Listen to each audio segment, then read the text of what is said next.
Ovozni yopgan bilan muammo hal bo'lmaydi-da. Agar muammolar ovozlarni o'chirish orqali hal etilganida biz juda katta natijaga erishib ketishgan bo'lishimiz kerak edi. Biz Qatag'on davrida ovozlar o'chirildi.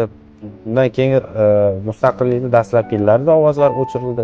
Keyin yana yaqinda berildi va yana o'chirilyapti. Bu yoqda maktabda yoki oliygohda ta'limini sifati qolib ketib, bolalarning formasini ustida janjal qilyapmiz. Va hokazo. Xullas, umumiy ma'noda bo'lgan mana shu yoki haqiqatda ochiq tanqid qilganlarni og'zini yopish bilan shug'ullandik, qamadik va hokazo. Va alal oqibat nima bo'ldi? Qo'pol aytganda, dunyoga bugungi kunda eng ko'p migrant yetishtirayotgan davlatlar qatorida o'rin olyapmiz. Qo'pol aytganda, mardikorlar, qullar ketyapti erkaklarni va ayollarimiz bir qismi qo'pol aytgan chiqib fohishalik qilyapti. Biz nima natija kutgan edik?